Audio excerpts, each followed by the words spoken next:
Hey, I'd like to welcome you to another episode of the Mission Matters Business Podcast, your source for all things business. My name is Adam Torres. You can follow me on Instagram at @AskAdamTorres. Keep up with my book releases, book tour schedule, signings, all that other good stuff. Always love to connect with you there. And as always, if you'd like to apply to become a co-author with one of my upcoming books, just head on over to the website, missionmatters.com, and click on Become an Author to apply. All right, today I have Stayce Wagner on the line, and she's founder and CEO over at Spencer Crane Etiquette. And she's also author of Modern Business Etiquette for Young and Fabulous Professionals. Stayce, welcome to the show. Hi, Adam. Thank you so much for having me. It's my pleasure to be here.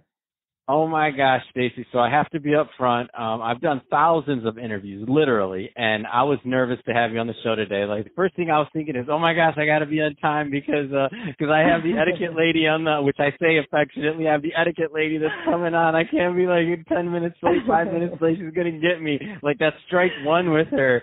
I'm sorry. I had to just let that off my chest. Well, Adam, it's so funny because that's what I get a lot.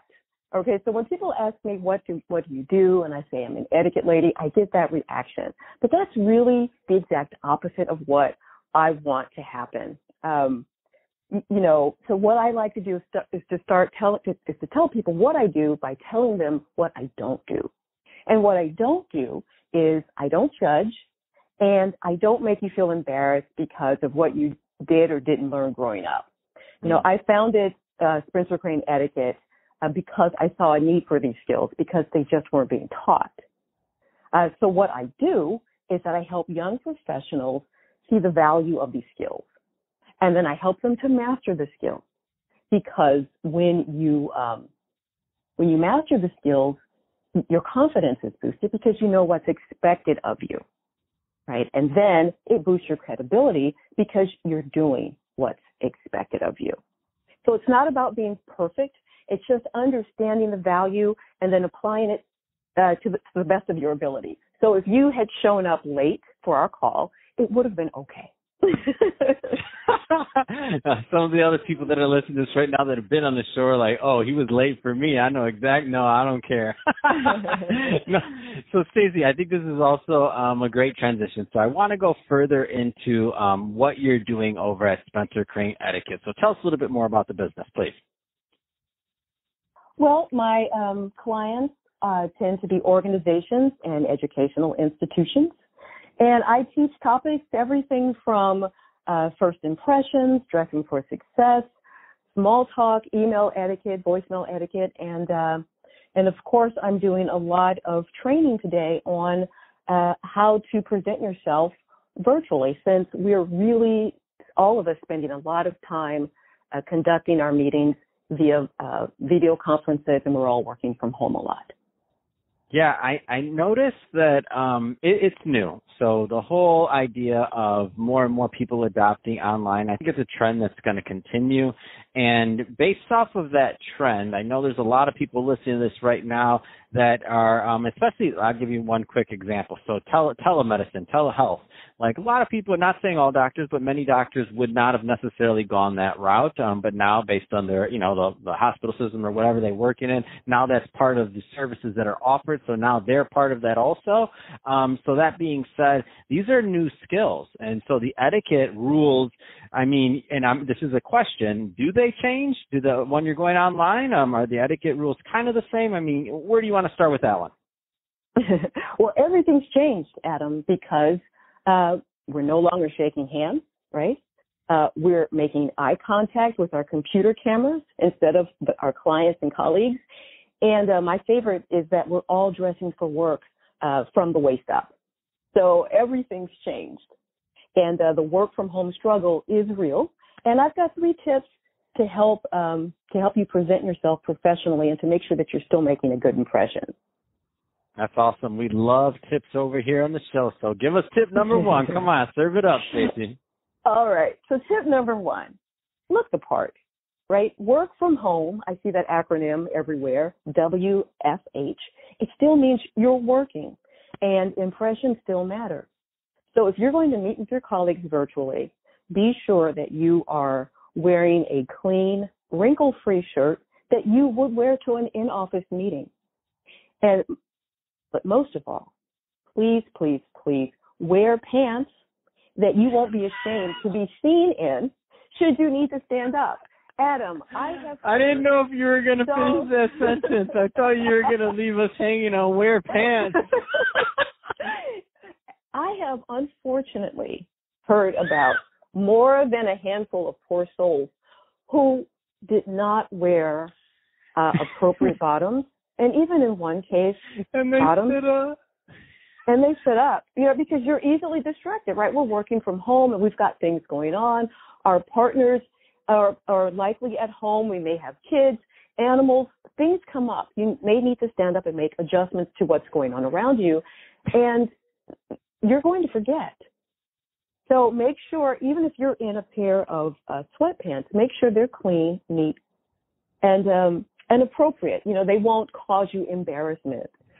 So that's number one. Look the part. But those, I just have to tell you, before we go to number two, but that content has made for some of the best social media content ever. Watching this. Okay, I'm sorry. Go ahead. I had to, because I've seen some of those, and I'm like, oh my gosh, how do you come back from that? You really can't, right? It's one of those things that will be remembered. You do your best, but that's the thing about first impressions. Experts tell us that they happen in the blink of an eye. They do. And they are lasting. It can take up to 6 months to undo an impression once it's formed.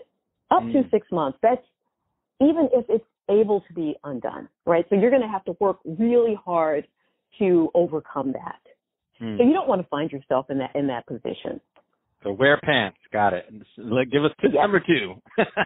All right. This one also is a no-brainer. Be on time. Sure, you're at home, but don't be tempted to show up late to your video conferences.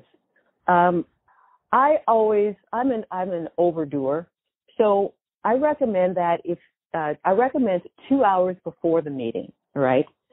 Make sure everything's working. Your connection's working. You have the right software, the right update. You don't want to find out 5 or 6 minutes before the conference starts that you need to upload. Everyone's using their Wi-Fi at home. Our systems are a little bit slower. So just make sure you're going to be able to show up on time. All right. Once you know that your systems are working, sure, you can go about your business and do other things, and then log in 5 to 6 minutes before the meeting is scheduled to begin. It's very simple. Being on time shows your teammates that you respect their time. That's awesome. Love it. And now tip number three. Tip number three is more about civility. And that is, let's go easy on one another. Give one another a little bit of grace. For a lot of us, this is new, and we're all learning. So we're going to make mistakes. So let's be patient with each other and be kind, because we know mistakes are going to happen. No, totally. And I think one of the interesting things for me, just being, we've been an online company since inception here, but I worked in the finance space for a really long time, almost 14 years before being in media. Now I think we're 4 years as of this recording full time. And I can think about how, when I first started doing a lot of things online, because in finance we never did. It was, your suit and tie, you would sit behind a desk, all that good stuff, meet in person with clients, that was it. And so to switch from that to working with other colleagues and with people that worked for me who are in other cities, countries, the other co-founder, Shirag, he lives on the other side of LA, so that might as well be another country, because I'm not going to drive all the way over there to see it. So that being said, what are some things that people are going to think about in just kind of that human interaction component? So meaning how to kind of still build rapport in that relationship with people online that maybe aren't used to it. Because I know that was really difficult for me in the beginning. And I don't really remember what I did to kind of get through that etiquette-wise, because I was pretty stiff in the beginning. And the thing is, stiff to me online or virtual, it doesn't come across so well. Well, the one thing you can do is to make sure that the person knows that you value them, you value their time. And because we're not face-to-face, the body language, they're not going to be able to see from your body language and your eye contact and all of that you care. So it's more with your actions.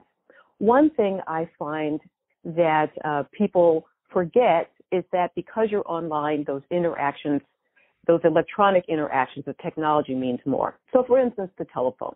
The telephone, we're making more phone calls now because we're working virtually.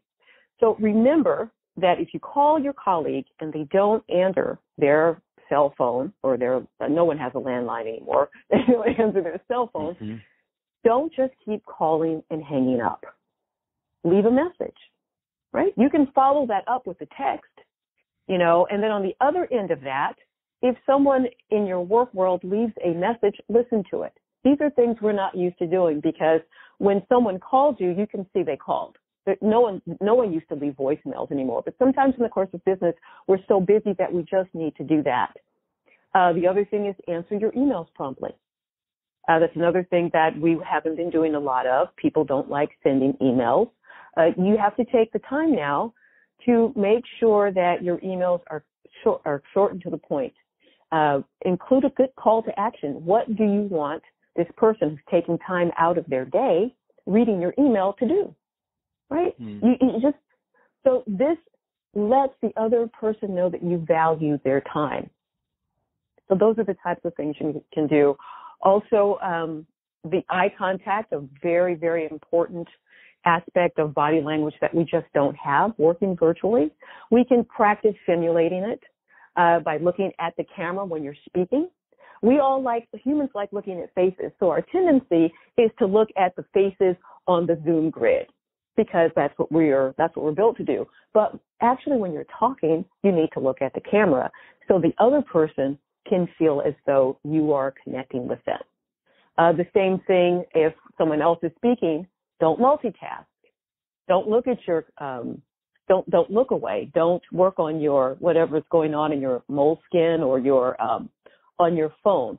Give that other person that attention that tells them, I see you, I value you, and what you have to say to me is important. That's awesome. So Stacey, final question. So two-part question. So number one, your book, so Modern Business Etiquette for Young and Fabulous Professionals. So and then also, of course, your company, Spencer Crane Etiquette. So if somebody is looking to connect with both your company and your book, what are the right types of clients that are typically a good fit to work with you and your team, number one? And number two, what's the best way for them to reach out and to connect? Okay. So my clients are organizations and educational institutions. So they hire me to come in and work with their young professionals, whether they are young people who are transitioning from school to work or who are already immersed in their early career years.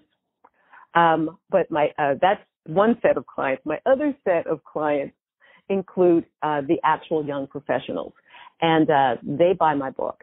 You can find the book at all major outlets, on Amazon. You can also access my book on my website.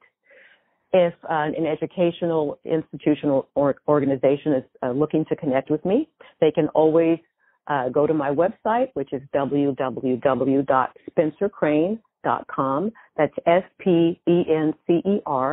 SPENCERCRANE.com.